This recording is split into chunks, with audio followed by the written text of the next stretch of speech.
Hey guys, welcome back to Chocolate Therapist TV. I'm Julie and we upload every Wednesday all good news, all about chocolate, news you can use, so nothing sad, nothing depressing, and certainly nothing political. Now today we're going to be featuring my manager and chef, Allie Murphy, who has been a pastry chef in London. She has cooked for numerous celebrities, including the Prime Minister, and today she's going to teach us how to bowl temper chocolate. Now, I don't know if you know anything about tempering, but it's always a drama because if you just melt down chocolate and then throw it in the fridge, you're going to have kind of that tacky, sticky, horrible chocolate when it comes out. But not after you see this video, you're going to know exactly what to do. We're going to make chocolate so perfect that when it comes out of the mold, so shiny, you're going to need sunglasses to look at it. I promise. Right, Allie? Exactly. All right, let's go. One of the most important things when tempering chocolate is getting the temperatures just right. So for that, we're going to use this infrared thermometer. It's awesome. You just shoot it at the chocolate and it'll give you the temperature right off. If you guys want to know where to get your own, just look at the little section below and it has all the details. Mine is a Samsonic. Pew pew. Then you're going to need a little knife. I like to use extra green ones. They are awesome. And then if you're going to do mold your chocolate, you need a mold. So here we go. Allie, tell us the first step in how to make perfectly bowl tempered chocolate. Alright, so first step is you need chocolate. This is my personal favorite chocolate that we have at the store. It's a 65% single origin Madagascar. This is just a broken up chocolate bar. But if you go to the grocery store and they don't have a chocolate bar that you want to use, you can get bulk chocolate.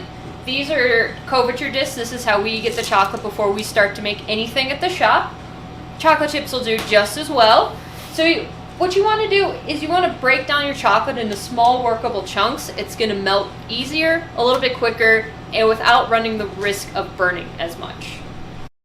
All right, so here's the chocolate. It's all broken up. That's if you're getting a bar, or if you're getting chocolate chips, you can just throw those in a bowl and use a glass bowl because that's going to microwave a lot better. Alright guys, now we're going to heat up the chocolate. This part's super important. Chocolate loves to burn, so you have to keep a close eye on it. So we're going to pop it in the microwave for 1 minute at a time. We're going to take it out, stir it, see if it's melted enough. Once it gets pretty melted, we're only going to put it in for 30-second increments because we don't want it to burn at all. Well, at the end, you just want your chocolate to be melted. If it's not melted, if there's chunks, you're not going to be able to temper it. So it's usually going to be about 90 degrees or above.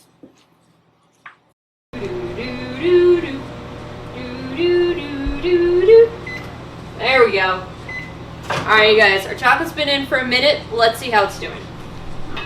Alright, so we've got some melting started, but we're going to mix it all together because a lot of times the outside will be a lot hotter than the inside. And we want everything to be the same temperature so that our chocolate doesn't burn. So I'm just going to give it a quick stir. We're going to pop this back in the microwave. It's starting to get pretty melty, so we're only going to do 30 seconds so we don't burn our chocolate.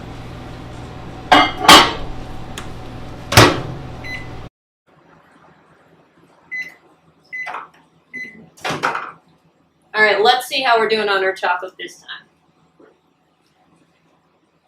So now we have our chocolate. It's almost completely melted, but we still have a few chunks, so let's start stirring and see if those will start to disappear. So this is what we're looking for. All of our chocolate completely melted, no lumps, no bumps, just nice smooth chocolate. This is going to be pretty hot. So now we're going to take our infrared gun and check the temperature, see where we're at. So right now we're at 142, really hot. We want our chocolate to be down to at least 90, if not 88 degrees. So what we're going to need to do is what's called the seeding method. So we're going to cool down our chocolate by using some broken up pieces of chocolate or some couvertures and mix them in. What we want to do is we want to bring down the temperature of the chocolate from the 142 that we're at to at least 90, if not 88 degrees. But at the same time, you want to continually mix your chocolate from the outside to the inside so the temperature is going to be consistent throughout, and you need that agitation to really help your chocolate all come together and get into temper. So I'm stirring the chocolate, bringing down the temperature.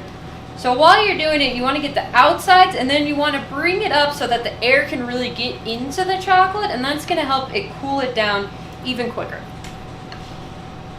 Now this step can take a while. So don't get discouraged. This is when you're going to build up those big muscles.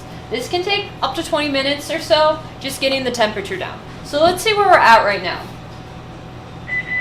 So right now we're at a perfect 88 degrees. So now we're ready to start pouring our chocolate into our molds. Now if you guys are wondering why I said you had to stir it the whole time instead of just let it cool down naturally, this is what happens to chocolate that hasn't been stirred at all. So this is what we call chocolate that's been in bloom, chocolate that hasn't been tempered properly. So you always want to mix it to keep everything nice and consistent. Now we're going to pour our chocolate into our molds. I have bar molds here. You guys can use any molds you want. If this is the point where you want to start hand rolling your truffles, you don't need to worry about a mold, but your chocolate's ready to go.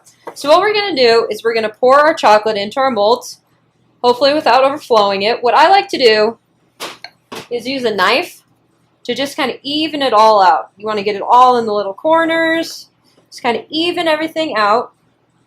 And then what happens is chocolate loves to get air bubbles. You've been mixing it up. You've been incorporating so much air. So now you have a lot of tiny air bubbles in here. So we're going to start knocking them out. So really, just use your brute strength at this point.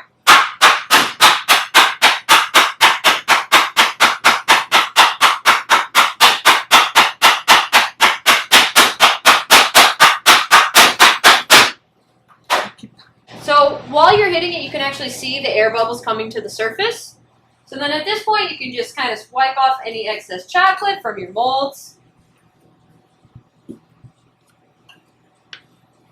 And then we're going to get our chocolate ready to set.